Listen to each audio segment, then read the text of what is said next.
अध्याय 1। असली और नकली सोना।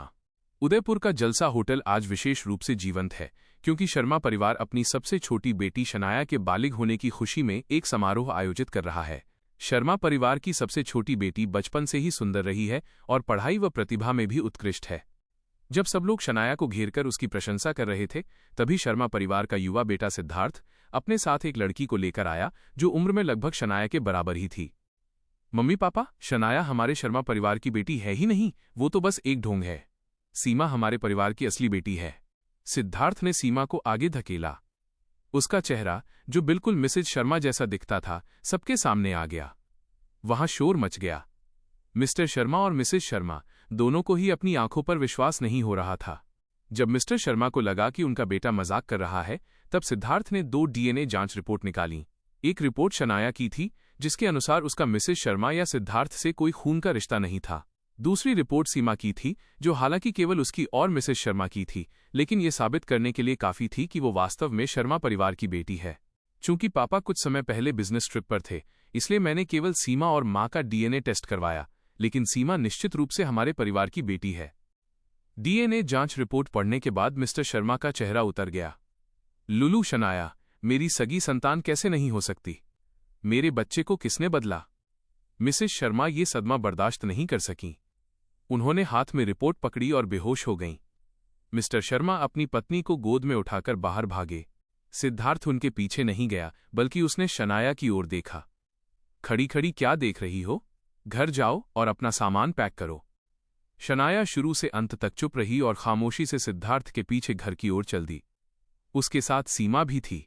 मेहमान एक दूसरे का मुंह ताक रहे थे और बड़ी दिलचस्पी से असली और नकली बेटी के बारे में चर्चा करने लगे।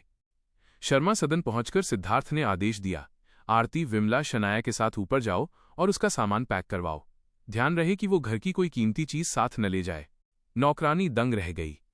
आरती ने हिम्मत जुटाकर पूछा, भैया, क्या आज बिटिया के बालिग होने का समारोह नहीं है? सिद्धार्थ का तेवर देखकर ऐसा लग रहा था जैसे वो शनाया को घर से बाहर निकालने की कोशिश कर रहा हो। सिद्धार्थ ने ठंडे स्वर में कहा, क्या शनाया इसके लायक है? वो तो बस एक नकली बेटी है जो दूसरों के घोंसले पर कब्जा जमाए बैठी थी। मेरी असली बहन वापस आ गई है, तो जाहिर है कि इसे जगह छोड़नी होगी। शनाया ने अपने बगल में खड़ी सीमा की ओर देखा। सिद्धार्थ बोला, ये हमारे परिवार की असली बेटी है सीमा। नमस्ते मिस सीमा। उन दोनों ने जल्दी से एक दूसरे का अभिवादन किया। सीमा थोड़ी शर्मिंदा थी, उसे पहले कभी इस तरह नहीं पुकारा गया था। हालांकि वो अपने भाई के संरक्षण के लिए आभारी थी। ठीक है, बकवास बंद करो और जाकर नजर रखो। सिद्धार्थ की बातें शनाया के कानों में पड़ीं, लेकिन उसने भौहें तक नहीं सिकोड़ी और बस एक फोन कॉल किया। 2 नौकरानियों की निगरानी में शनाया ने सादगी से अपनी किताबें पैक की और यहां तक कि अपने कपड़े और गहने भी बदल दिए। नौकरानी को अचानक लगा कि शनाया काफी बेचारी है। अगर उसे गलत तरीके से बदल दिया गया था तो इसमें उसकी गलती नहीं थी, फिर भी उसे निकाला जा रहा था। बिटिया, आप बाद में साहब और मेम साहब से माफी क्यों नहीं मांग लेती? शायद वे आपको रुकने दें। आरती खुद को बोलने से रोक नहीं पाई, लेकिन विमला ने आरती को पकड़ लिया और कहा, फालतू बात मत करो। अब मिस सीमा वापस आ गई हैं, तो इनकी जगह कहां बचेगी? सिद्धार्थ दरवाजे से सटकर खड़ा था और अधीर दिख रहा था। तुमने अभी तक सामान पैक क्यों नहीं किया? शनाया ने बस इतना कहा। चलो। उसने अपनी पीठ पर एक स्कूल बैग टांगा हुआ था और पैरों के पास एक ट्रैवल बैग था, जिसमें रोजाना पहनने के बस कुछ जोड़ी कपड़े थे। सिद्धार्थ कुटिलता से मुस्कुराया। शनाया, हमें निर्दयी होने के लिए दोष मत देना। तुम शर्मा परिवार की बेटी क्यों नहीं हो? तुम्हारी वजह से हमारा परिवार दुखी नहीं रह सकता है ना? जब सीमा को बीच में लाया गया तो उसने जल्दी से कहा, भैया, मुझे बुरा नहीं लगेगा। अगर दीदी रुकना चाहती हैं तो। इससे पहले कि वो अपनी बात पूरी करती, शनाया ने टोक दिया, माफ करना, मैं नहीं रुकना चाहती। सीमा हैरान रह गई, लेकिन अब बहुत देर हो चुकी है। दीदी कहाँ जाएंगी? सिद्धार्थ को बिना वजह गुस्सा आ गया। ठीक है सीमा, इसे इसके हाल पर छोड़ दो। शर्मा सदन वाकई इसका घर नहीं है। यह अब अपने खुद के घर जा सकती है। ये कहकर सिद्धार्थ ने अपनी जेब से बटुआ निकाला, 200 रुपये और निकाले और शनाया पर फेंक दिए। बाहर तेज बारिश हो रही है, रात गुजारने के लिए कोई होटल क्यों नहीं ढूंढ लेती? शनाया ने पैसे नहीं उठाए, बल्कि सिद्धार्थ को एक फीकी नजर से देखा। उसने पहले कभी महसूस नहीं किया था कि सिद्धार्थ इतना गिरा हुआ इंसान है। वो गिरगिट की तरह रंग बदलने में माहिर था। शनाया ने अपना सामान उठाया और जाने के लिए मुड़ गई। बारिश तेज हो रही थी और शनाया की आकृति बेहद कमजोर लग रही थी। सीमा ने शनाया को जाते हुए चिंता से देखा। बाहर अभी भी बारिश हो रही है, दीदी कहाँ जाएंगी? दीदी, आप अभी वापस नहीं जाएंगी ना? मैं शायद दीदी को गांव का पता बताना भूल गई हूं। सिद्धार्थ के चेहरे के भाव थोड़े बदले और उसने आंगन में गाड़ी स्टार्ट की।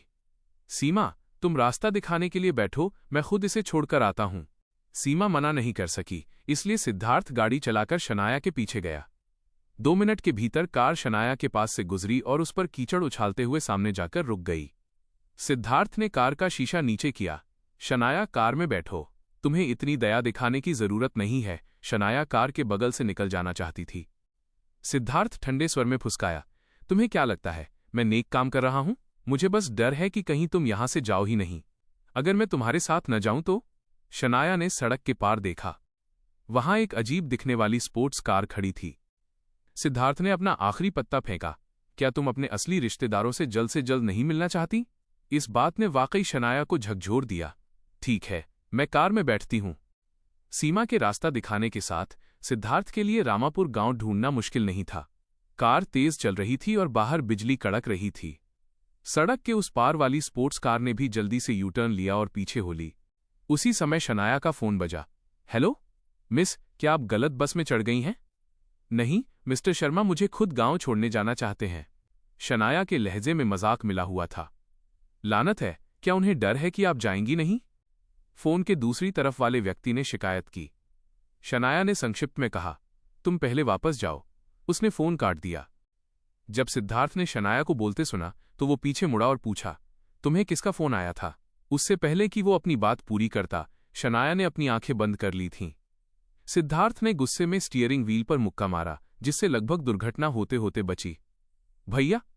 सीमा डर के मारे चिल्लाई। तभी सिद्धार्थ होश में आया। डरो मत सीमा। गांव का रास्ता आसान नहीं था और वे आखिरकार सुबह करीब 3 बजे रामापुर पहुंचे। गांव भारी बारिश और अंधेरे में डूबा हुआ था और गाड़ियों की आवाज से कुत्ते भौंकने लगे थे। कार पर काफी कीचड़ उछल गया था और नीचे उतरते समय सिद्धार्थ के चेहरे पर घृणा थी। वो अपने जीवन में दूसरी बार ऐसी जगह नहीं आना चाहता था। शनाया, कार अंदर नहीं जा सकती, इसलिए हम तुम्हें गांव के प्रवेश द्वार पर छोड़ रहे हैं। शनाया ने सिद्धार्थ की बेशर्मी को अभी भी कम आंका था।